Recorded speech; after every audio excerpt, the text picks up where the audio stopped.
사랑하는 성도 여러분, 우리는 계속해서 선지자적인 직임을 가지고 예언하기, 이와 같은 제목을 가지고 여러분과 함께 은혜를 나누고자 합니다. 선지자적인 직임은 예언의 은사와 완전히 다릅니다. 예언의 은사는 예언하는 것이라면 선지자는 그리스도의 연장 사역이라고 합니다.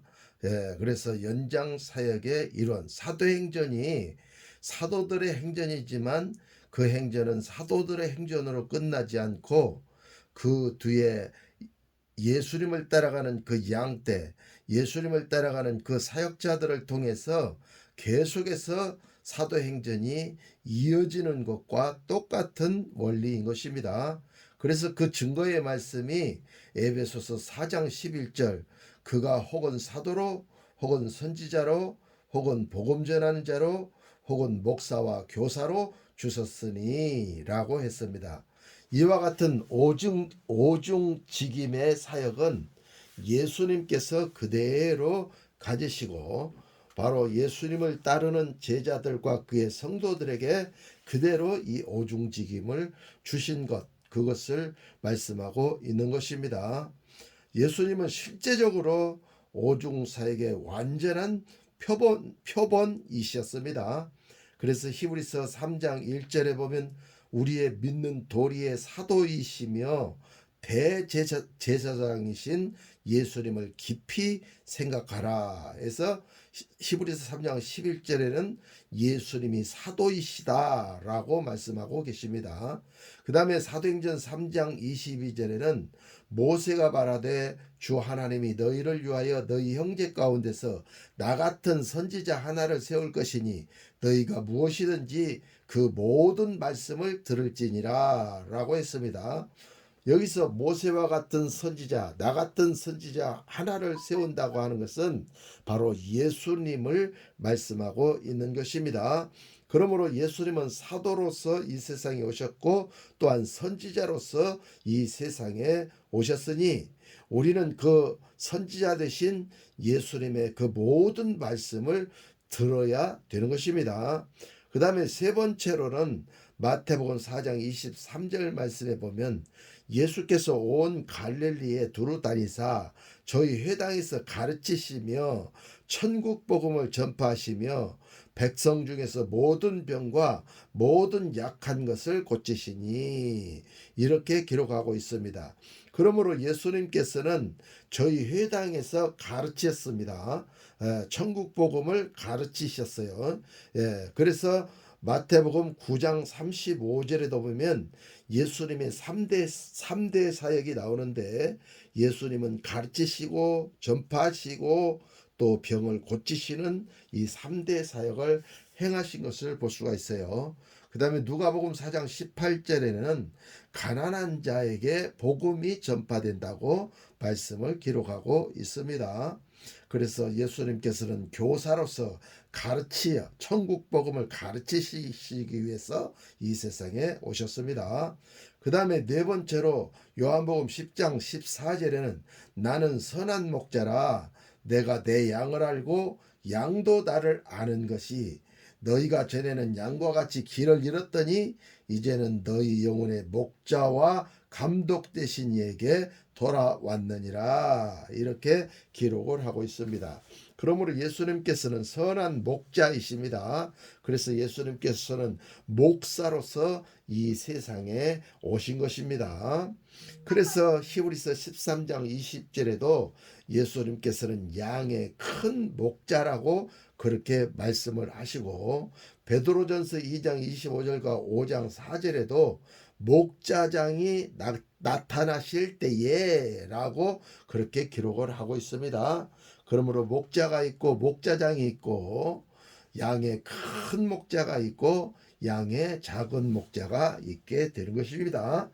그러므로 예수님과 동등 때문에 우리가 서서는 안 되고 예수님은 우리의 구주시며 만왕의 왕이시며 만주의 주이신 예수님인 것을 우리는 확실히 알고 우리의 목자라는 사실을 알고 우리는 목양이 되어져서 목자이신 예수님을 따라가는 자들이 되어지셔야만 되는 것입니다. 그 다음에 다섯 번째로는 요한복음 3장 2절에 그가 밤에 예수께 와서 가로되 랍비여 우리가 당신은 하나님께로 온 선생인 줄 아나이다. 하나님이 함께하지 아니하시면 당신의 행하시는 이 표적은 아무라도 할 수 없음이니이다 라고 그렇게 기록하고 있습니다. 랍비는 선생님이여 라는 뜻입니다. 예, 그래서 당신은 하나님께로 온 선생인 줄 아나이다. 바로 이 선생은 교수, 교사, 가르치는 자, 그것을 얘기하고 있는 것입니다.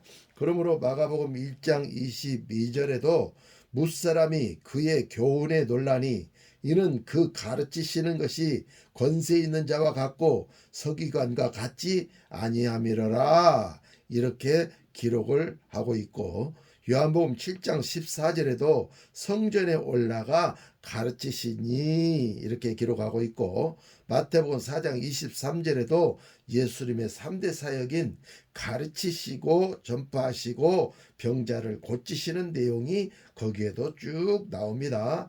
그러므로 예수님께서는 사도로서 이 세상에 오셨고 선지자로서 오셨고 복음 전하는 부흥사로 오셨고 목사로서 오셨고 가르치는 교사로 이 세상에 오셨다는 사실을 우리는 깨닫고 알으셔야만 될 줄로 믿습니다. 그리고 승천하신 예수님은 이 땅에 구상하셨던 오중 사역을 저와 여러분들에게 은사로 주셨습니다. 그래서 우리가 사도, 선지자, 복음 전하는 자, 목사와 교사 이 다섯 가지의 직임은 다 받지 못했을는지 몰라도 한두 가지의 직임은 우리가 받고 우리가 신앙생활 하면서 구역을 이끈다든지 또 조를 이끈다든지 이렇게 하면서 어떤 성경 공부를 가르치는 교사의 자리에 우리가 있는 것도 있고, 어떤 사람은 목자로서 양을 돌보는 사람들도 있고, 어떤 사람들은 또 그 심령에 깔아앉은 것들을 끌어올려서 부흥시켜주는 그와 같은 것도 있고, 선지자의 직임으로서 또 예언해서 그들의 영혼을 돌보는 그와 같은 사람들도 있고, 사도로서 영혼을 돌보고 교회를 세우고 목자를 세우고 성도들을 세우는 교회를 세우는 그와 같은 직임을 가진 자들도 있다는 사실을 우리는 분명히 깨닫고 알 수가 있게 되는 것입니다. 그러므로 이 선지자의 직임은 어떤 예언의 영이나 예언의 은사나 이와 같은 것과 다른 위치에 있는 것입니다. 그래서 그리스도 연장 사역 가운데서 바로 이 선지자의 직임을 가지고 성도들을 리더하고 이끌면서 예수 그리스도의 사역을 대신하는 그와 같은 사도들의 직임이 있게 되는 것입니다. 그러므로 우리들도 이 사도적인 선지자적인 직임을 우리가 감당하고 우리가 이루기 위해서는 첫 번째로 예수 그리스도의 성품을 우리는 가져야 되는 것입니다. 예수님을 닮아서 예수님의 성품, 하나님의 성품, 믿음에서 사랑까지의 성품을 우리가 가지고 우리가 사역을 해야 되는 것입니다. 그리고 이사야 11장 1절에 있는 지식과 지혜의 능력, 그 7가지의 능력을 우리가 소유해야 되는 것입니다. 그리고 우리가 구원받고 거듭나고 그 번어게인 했을 뿐만이 아니라 이제 우리는 성화해야 되는 것입니다. 그래서 예수님을 계속해서 닮으면서 어린아이의 신앙에서 청년의 신앙으로, 청년에서 장성한 자의 신앙으로, 장성한 자에서 그 아비들의 신앙으로, 아비들의 신앙에서 늙은이의 신앙으로, 지혜 있는 늙은이의 신앙으로 계속해서 성장해 나가게 됐을 때 우리는 오중사역을 감당하는 주님의 성도들, 주님의 사역자들, 주님을 따르는 자들이 될 수가 있게 되어지는 것입니다. 그러므로 교회의 머리 대신 예수 그리스도를 우리는 따름으로 그 지체의 사역을 우리가 잘 감당해낼 때에 예수님께서는 그것을 통해서 영광 받으시고 저와 여러분을 축복해 주시는 놀라운 역사가 일어나게 되는 것입니다. 오늘 화면에 보면 그래서 교사들은 가르침에 능합니다. 목자는 그리스도의 선한 목자의 심정과 막대기를 가지고 그 수렁에 빠졌던 그 양을 그 지팡이로 끄집어 올려 그를 구원해 주는 사역을 하게 되는 것입니다. 복음 전파자는 그리스도의 복음을 전파하는 기름 부음을 우리는 가지고 능력을 나타내면서 우리가 복음을 전파하게 되는 것입니다. 선지자는 보는 눈, 듣는 귀, 또 하나님의 마음을 깨닫고 그리고 사람의 심령을 인지 직관하는 능력을 가지고 선지자의 사역을 선지자의 그 직임을 우리가 감당하게 되는 것입니다. 그래서 이와 같은 교사와 목사와 복음 전환자와 사도 선지자와 사도적인 직임을 가지고 우리는 성도들에게 그 방향의 지시를 해야 되는 것입니다. 오직 삼위일체 하나님 오직 예수께 그 초점이 맞춰지게 하고 믿음의 주여 온전케 하신 예수를 바라보게 하고 십자가를 바라보게 하는 그와 같은 방향 제시의 사역을 행하게 되어지고 그들의 사역이 잘못되어졌으면 에스겔서 3장 18절 말씀처럼 그들의 사역을 정정해주는 그와 같은 사역을 하는 사람이 선지자의 직임을 가진 자인 것입니다. 그 다음에 하나님의 심판이나 축복을 선포할 수 있는 그 능력이 그 권한을 가지고 있는 자가 바로 이 선지자의 직임을 가지고 있는 것입니다. 그리고 지식을 우리는 계시하고 그 지식이 또한 성취되도록 하는 데 있어서 그 사역을 행하게 되는 것입니다.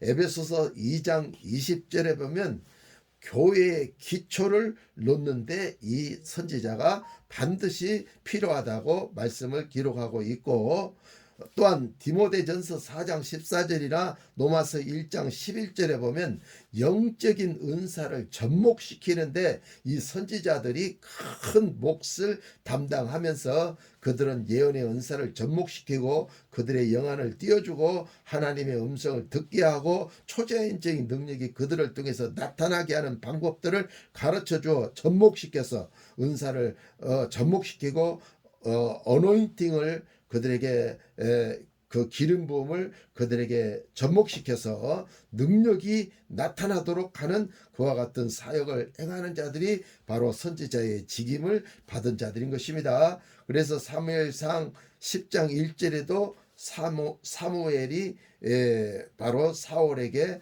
그 기름 부어주는 장면이 나옵니다. 왕적인 기름 부음입니다. 그 다음에 시편 134편 2절에도 보면 헐몬에 이스라엘 시온의 산들에 내린 것 같이 아론의 수염에도 그 기름이 흘러내리는 그와 같은 말씀이 나옵니다. 출애굽기 28장 41절에도 그와 같은 말씀이 나옵니다. 그 다음에 우리는 또한 선지자들은 아모스 3장 7절에 하나님의 비밀을 알게 됨의 사역을 행한 자들이 바로 선지자의 직임을 가진 자들입니다.